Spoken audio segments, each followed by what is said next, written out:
नमस्कार। जैसा कि हम कर रहे थे बाद में अपवाह तंत्र, तो पहले के चैप्टर में हमने किया कि हिमालय का नदी तंत्र हमने 3 भागों में बांटा: सिंधु नदी तंत्र, गंगा नदी तंत्र और ब्रह्मपुत्र नदी तंत्र।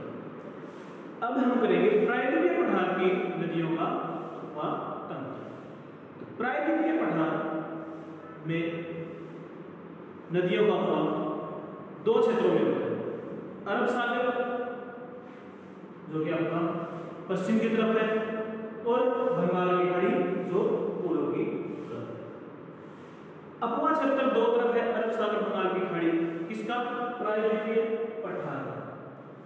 और नदियों का ढाल 3 दिशा में। कौन कौन सी दिशा? कुछ नदियां ऊपर जा रही है उत्तर में, कुछ पश्चिम में, कुछ पूर्व में। उत्तर में जा रही है वो नदियां हमने गंगा नदी तंत्र के साथ कर दी है: चंबल, सिंध, बेतवा, केन जो कि यमुना की सहायक थी, और एक सोन नदी जो कि गंगा की सहायक थी। तो उत्तर की ढाल की तरफ की नदी हमने कर ली है। हम आज करेंगे पश्चिम की तरफ जाने वाली या फिर अरब सागर में गिरने वाली नदियां। तो प्रायद्वीपीय पठार की नदियां और जो हमने किया हिमालय तंत्र, उनमें मुख्य अंतर क्या है? मुख्य अंतर यह है कि हिमालय की नदियां युवावस्था में थी। युवावस्था मतलब हिमालय जो कि है भारत का नवीनतम पर्वत था, अभी वो ऊंचा उठ रहा है और नदियां उसको काट रही है। तो नदियां ऊंचाई से आ रही है, एक फ्लो में आ रही है, स्पीड में आ रही है, गहरे गोर्ज बना रही है, कहीं बाढ़ आ रही है, कहीं बांध बनाए जा रहे हैं उन पर, और अरब सागर वाली खाड़ी में गिर रही है और स्पीड से आ रही है। प्रायद्वीपीय पठार जो कि प्राचीनतम पठार है और इसकी संरचना कैसी है? सॉलिड है, लावा से बना है। तो यहाँ की नदियां प्रौढ़ावस्था में है। इन्होंने अपना आधार तल प्राप्त कर लिया है या प्राप्त करने वाली है। आधार तल नदियों का क्या होता है कि जहां तक कटाव कर सकती है वहां तक कर लिया है, अब और कटाव नहीं करेगी, मतलब अपनी घाटी को और गहरा नहीं करेगी। कहां तक करती है नदी अपनी घाटी को गहरा? समुद्र तल के बराबर तक। समुद्र तल जो बंगाल की खाड़ी में जो समुद्र तल है और धरातल के ऊपर जो तल है वो दोनों बराबर हो जाएंगे, उससे भी नदी कटाव नहीं कर सकती, नीचे की ओर कटाव नहीं कर सकती, साइड में करेगी। और क्या अंतर है इनमें? हिमालय पर्वत की नदियां लंबाई में प्रायद्वीपीय पठार से ज्यादा है, क्योंकि ये तो यहीं से निकलेगी, एक निकल जाएगी, और वो हिमालय पार से भी निकल रही है, ट्रांस हिमालय से, तिब्बत पठार से, और अरब सागर की खाड़ी में गिर रही है। तो आज हम करेंगे पश्चिम की ओर जाने वाली नदियां या फिर अरब सागर में गिरने वाली नदियां। उनमें मुख्य है नर्मदा, ताप्ती, माही, साबरमती, लूणी, जुआरी, मांडवी, पेरियार, और इनकी बहुत सी छोटी छोटी सहायक नदियां हैं, परंतु हम सहायक नदियों को नहीं करेंगे, हम मुख्य नदियां हैं उनको ही करेंगे। तो अरब सागर या खंबात में पश्चिम की ओर जाने नदियां कहाँ गिरेगी? या तो गिरेगी कच्छ के रण में। ये ऊपर का गुजरात का ऊपरी हिस्सा कच्छ का रण है, तो दलदली भी है, कहीं शुष्क भी है। उसके नीचे गुजरात का निचला हिस्सा ये सौराष्ट्र है। यहाँ गुजरात का दक्षिणी भाग जो तीखा है ये खंबात की खाड़ी, इसके नीचे आपका दक्षिणी भाग है जो वो यहाँ पर ये इस साइड होता है, अरब सागर में के साथ रहता है। ये हिस्सा खंबात की खाड़ी के साथ रहता है, ये कच्छ का रण, और ये अरब सागर के साथ रहता है। यह भारत का पश्चिमी हिस्सा बनाया है, गुजरात से लेकर कन्याकुमारी तक से पश्चिमी हिस्सा, मानचित्र आधा ही बनाया है। तो सबसे पहले हम करेंगे नर्मदा नदी, पश्चिम की ओर जाने वाली नदी, अरब सागर में गिरने वाली नदी, उसमें सबसे पहले हम अध्ययन करेंगे नर्मदा नदी का। तो नर्मदा नदी दक्षिण भारत में गोदावरी और कृष्णा के बाद बहने वाली सबसे लंबी नदी है। दक्षिण भारत की है ये, प्रायद्वीपीय पठार की। गोदावरी और कृष्णा के बाद सबसे लंबी नदी नर्मदा नदी। यह एक भ्रंश घाटी से बहती है, सतपुड़ा और विंध्याचल श्रेणी के बीच से लगभग 320 किलोमीटर का सफर करती है। टोटल इसकी लंबाई है 1312 किलोमीटर, और यह खंबात की खाड़ी में अपना मुहाना बड़ौज के पास बनाती है। देखते हैं नर्मदा नदी यह है आपकी नर्मदा नदी, यहां से निकलेगी मैकाल श्रेणी से उद्गम होता है इसका विंध्याचल जो कि नर्मदा के उत्तर में है, और सतपुड़ा श्रेणी आपकी ये सतपुड़ा और ये विंध्याचल मैकाल श्रेणी से निकलकर, ये पॉइंट नोट करते जाओ आप, मैं पॉइंट करूंगा। मैकाल श्रेणी जो कि एमपी के अंदर है, मैकाल श्रेणी की अमरकंटक चोटी, मैकाल श्रेणी है एक पर्वत रेंज है, उसकी सबसे ऊंची चोटी है अमरकंटक। मैकाल श्रेणी की अमरकंटक चोटी से निकलकर विंध्याचल और सतपुड़ा के बीच में भ्रंश घाटी, जो कि यहाँ पर ये भ्रंश घाटी है, ये सिर्फ 320 किलोमीटर 320 किलोमीटर भ्रंश घाटी में बहने के बाद खंबात की खाड़ी में गिरती है। कहां? बड़ौज के पास, बड़ौज एक शहर आपका, उसके पास ये खंबात की खाड़ी में अपना मुहाना बनाती है। और यह एक ज्वार नदमुख नदी है। ज्वार नदमुख क्या होता है? ज्वार, ज्वार भाटा, नदमुख नदी का मुख।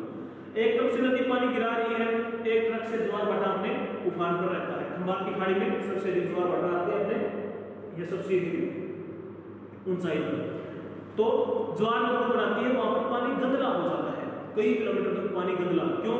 ज्वार भाटे का पानी आएगा, नदी का पानी आएगा, तो दोनों आपस में मिल जाएंगे और मिलकर वो पानी गंदला होगा। एक साइड ज्वार भाटा और एक साइड नदी का पानी, दोनों एक दूसरे के ऊपर जब मिल जाएंगे अंदर, तो वो ज्वार नदमुख होता है।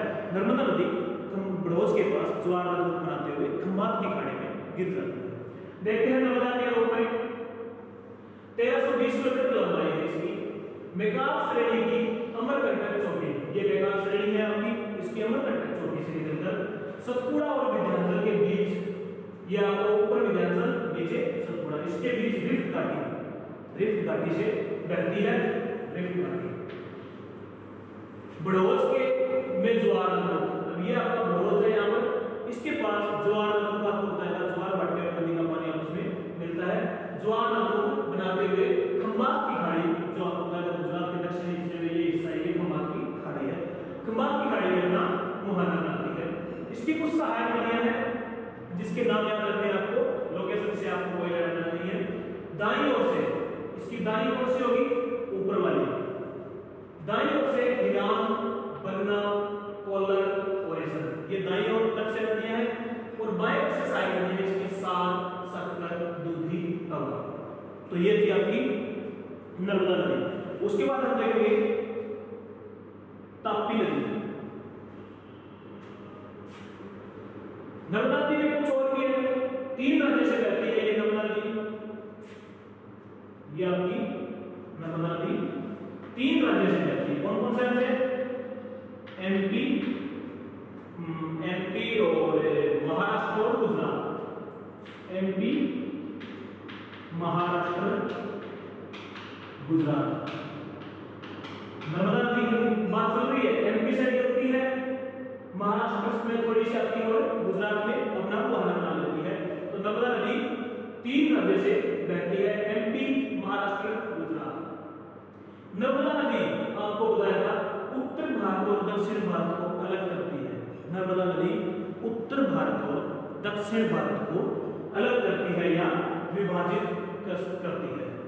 बस दक्षिण भारत में आपको बताया नर्मदा नदी गोदावरी और कृष्णा के बाद सबसे अधिक तीसरी लंबी नदी है। पर पश्चिम की ओर बहने वाली या फिर अरब सागर में गिरने वाली सबसे लंबी नदी है।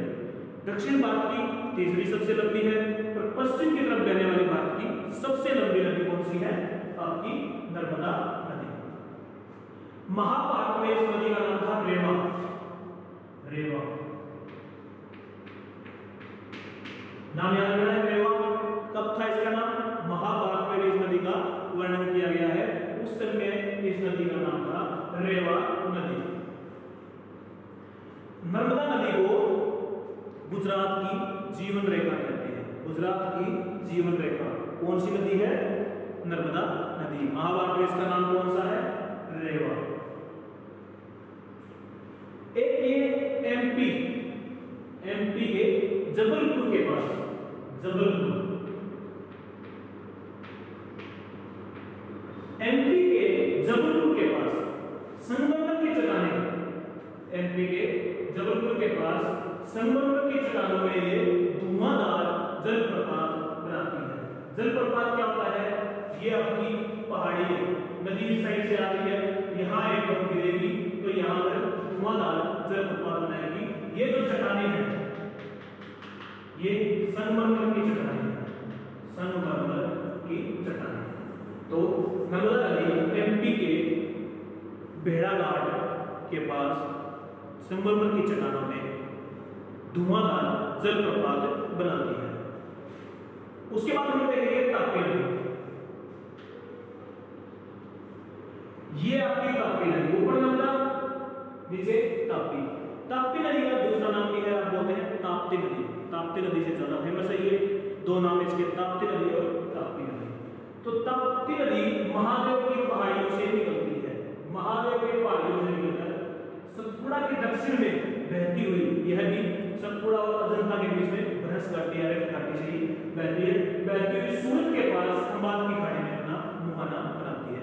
महादेव की पहाड़ियों से निकलकर सतपुड़ा के दक्षिण में उसके साथ रिफ्ट घाटी में बहती हुई सूरत के पास खंबात की खाड़ी में अपना मुहाना बनाती है। देखते हैं ताप्ती नदी के बारे में कुछ पॉइंट। ताप्ती इसका अन्य नाम है, एमपी की महादेव पहाड़ी से यह निकल रही है आपकी।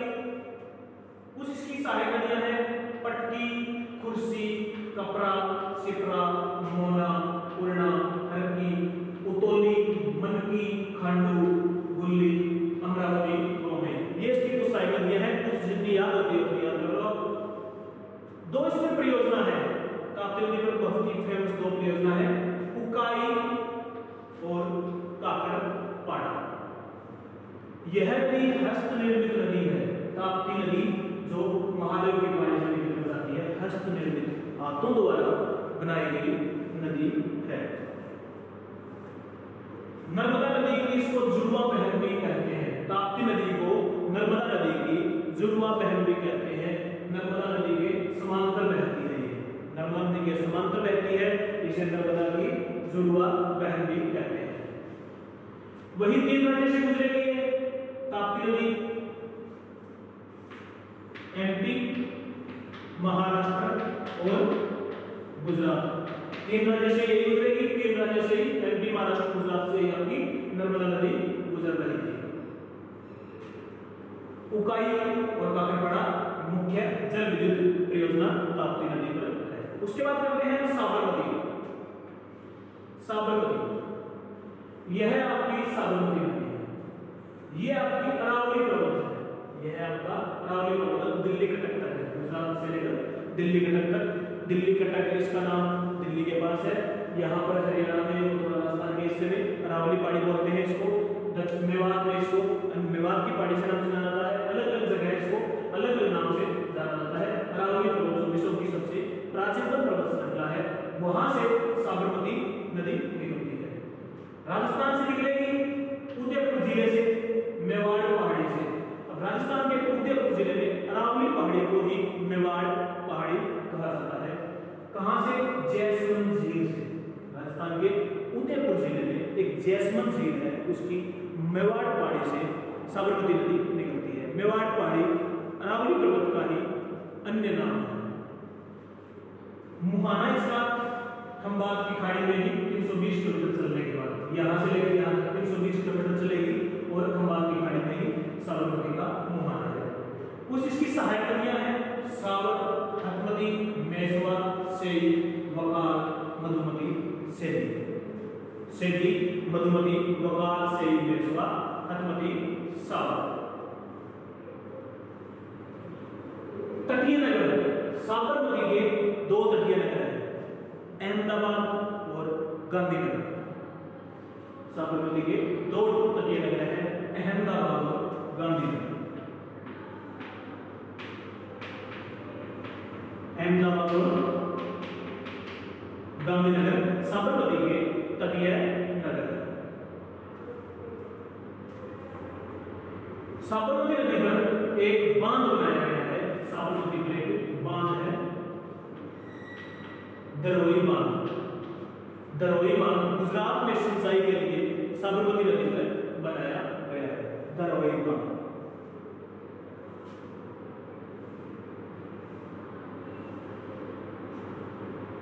उसके बाद हम देखेंगे माही नदी। माही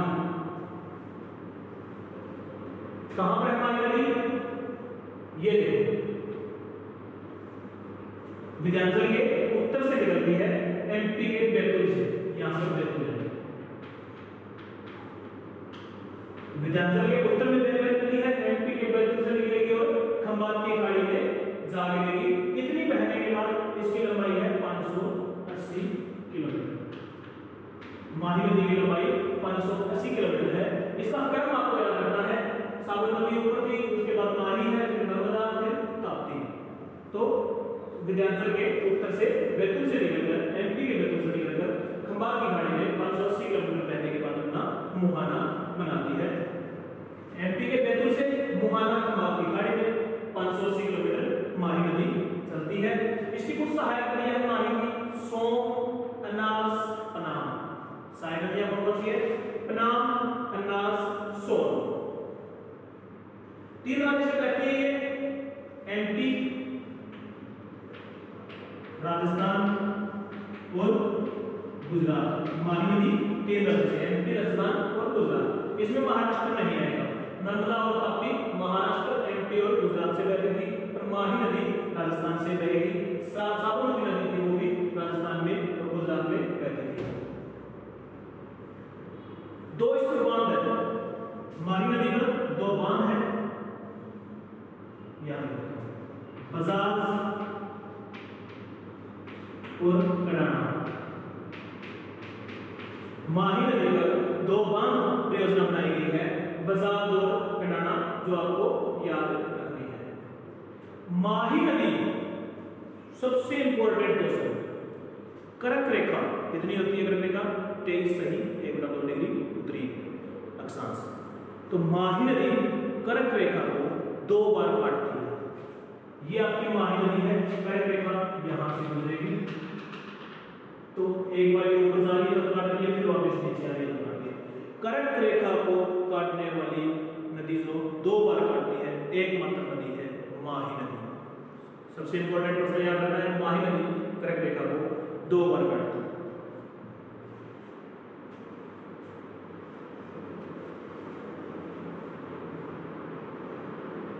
उसके बाद हम करेंगे लोणी नदी। लोणी नदी आपने एक बात तो सुनी होगी, आंतरिक अफवाह बनाती है, घूम रहती है, द्रातल के ऊपर दिखाई नहीं देती, द्रातल के अंदर कुछ नीचे चलती है ये, और कच्छ के रण में ये है अपना मुहाना बनाती है। लोणी नदी एकमात्र नदी है जो किसी समुद्र या झील में नहीं गिरती, एक मैदान में ही जाकर अपना अंतिम रूप ले लेती है, कच्छ में दलदली हिस्सा बन जाता है, समुद्र तक नहीं पहुंच पाती है। राजस्थान की नदी है और आंतरिक अफवाह बनाती है, इसे साल्ट रिवर भी कहते हैं। लोणी देसी भाषा में नमक को लोण बोलते हैं, तो लोणी नदी को ही साल्ट रिवर कहा जाता है। लोणी 320 किलोमीटर लंबाई है, साल्ट रिवर बोलते हैं। अरावली के नाग पहाड़ से अजमेर में, अब ये देखो बताया था आपको अरावली पहाड़ी की, तब अरावली के अन्य क्षेत्र अलग अलग जगह पर अलग अलग नाम है। तो अरावली में अजमेर, यहाँ पर अजमेर है राजस्थान में, अरावली के अजमेर में नाग पहाड़, तो अजमेर के अंदर अरावली को नाग पहाड़ कहा जाता है। नाग पहाड़ अजमेर के अंदर अरावली पर्वत श्रृंखला का अन्य नाम है नाग पहाड़, जहां से लोणी नदी निकलती है। यह आपकी एक आंतरिक अफवाह बनाती है और कच्छ के मैदान में ही विलुप्त हो जाती है, समुद्र तक या किसी झील तक पहुंचने से पहले। आंतरिक अफवाह कच्छ के दलदल में विलुप्त, उस साइड में इसकी छोटी छोटी बिल्कुल सरस्वती, बूंदी, सुकरी, जवाई। लोणी नदी की कुछ साइड नदियां हैं, जवाई, बूंदी, सरस्वती, सुकरी।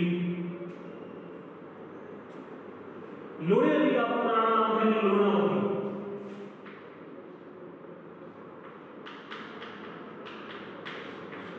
लोणी नदी का पुराना नाम या फिर आप बोल सकते हो अन्य नाम है लोणावती।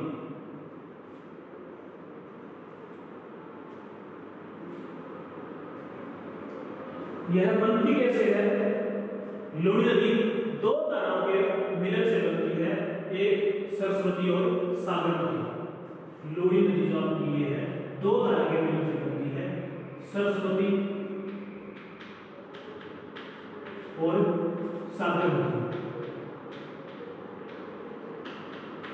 लोणी नदी में हम अध्ययन करेंगे सरस्वती और सागर नदी 2 धारा के मिलन से बनती निकलती है, अजमेर के नाग पहाड़ से निकलती है, आंतरिक अपवा बनाते हुए कच्छ के दलदल में विलुप्त हो जाती है। यह थी आपकी साल्ट रिवर या फिर लोही नदी। उसके बाद आते हैं पेरियार। अब पेरियार करने से पहले मैं आपको बताता हूं, ये जो नदियां की थी अपने लोही तक, नर्मदा, ताप्ती, माही, साबरमती और लोही, यह थी आपकी प्रायद्वीपीय पठार की। अब हम नदियां करेंगे, ये है पश्चिमी घाट की, यह आपका पश्चिमी घाट है।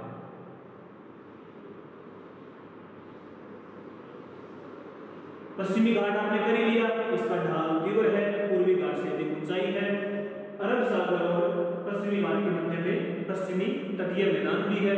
तो पश्चिमी घाट छोटी छोटी पहाड़ियां हैं, वहां से छोटी छोटी नदियां निकलती है जिनका ढाल बहुत तीव्र होता है और मुहाने निकलेगी, उद्गम से मुहाने के बीच में बहुत कम दूरी होती है और तेजी से अरब सागर में विलीन हो जाती है।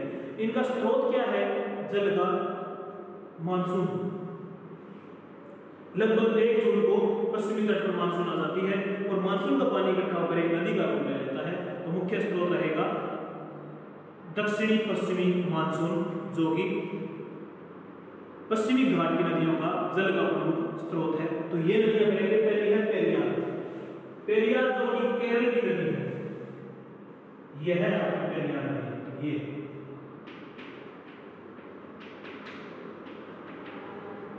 ये नदी पेरियार केरल की मुख्य नदी है, पश्चिमी घाट से निकलती है, अरब सागर में मिल जाती है।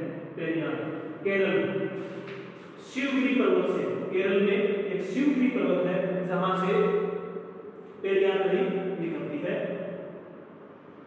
पश्चिमी घाट से निकलती है, कोचीन के पास अपना मुहाना आती है, यहां कोचीन के पास अरब सागर में गिर जाती है।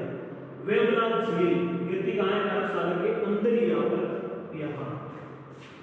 यहां इस तरह की थोड़ी अंदर की तरफ वेवनाथ झील है जहां पर पेरियार नदी अपना मुहाना आती है। 225 किलोमीटर लंबाई है, छोटी छोटी नदियां हैं, 200, 150, 100 किलोमीटर की। एक मुख्य प्रश्न इसका है इडुक्की बांध परियोजना। पेरियार नदी पर परियोजना है, बहुत फेमस परियोजना, छोटी सी नदी है पश्चिमी घाट की, केरल के अंदर, उस पर एक इडुक्की बांध परियोजना याद रखना है। पेरियार नदी पर इडुक्की बांध परियोजना है। एक मांडवी नदी, गोवा की नदी, बहुत ही छोटी नदी है।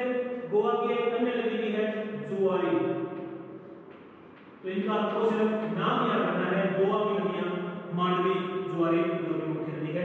यह है आपकी मांडवी नदी है और यह है आपकी नीचे जुआरी है। उत्तर में मांडवी है, दक्षिण में जुआरी है।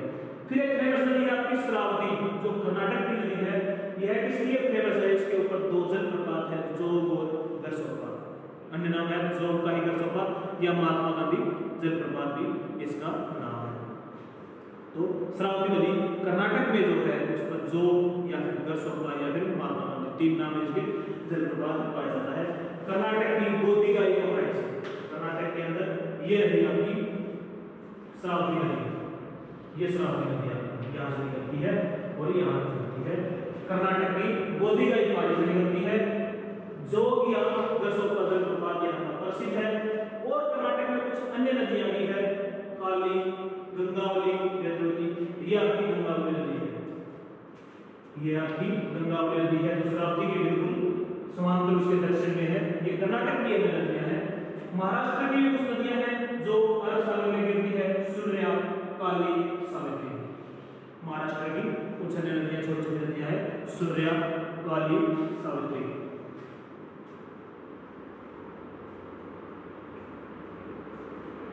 गोवा की 2 नदियां और है, साल, चकोरा। तो गोवा की 3-4 छोटी नदियां हैं, मांडवी, जुआरी, साल, चकोरा, जो गोवा की मुख्य नदी है। यह थी आपकी अरब सागर या फिर खंबात की खाड़ी। एक क्वेश्चन आपको याद रखना है, खंबात की खाड़ी में गिरने वाली नदियां 4 मुख्य नदियां हैं, नर्मदा, ताप्ती, माही, साबरमती।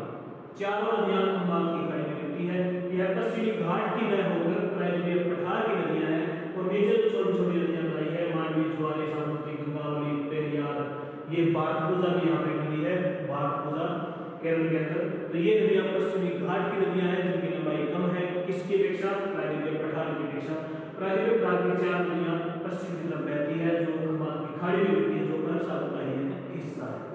तो इसका क्रम याद रखना आपको, ऊपरी ऊपर लोरी, साबरमती, माही, नर्मदा, ताप्ती, मांडवी, जुआरी, सालवी, गंगावली, पेरियार, भरतपुजा, जो कि पश्चिम घाट से या फिर प्रादेशिक घाट से निकलकर पश्चिम की ओर बहकर अरब सागर या खंबात की खाड़ी में गिरती है।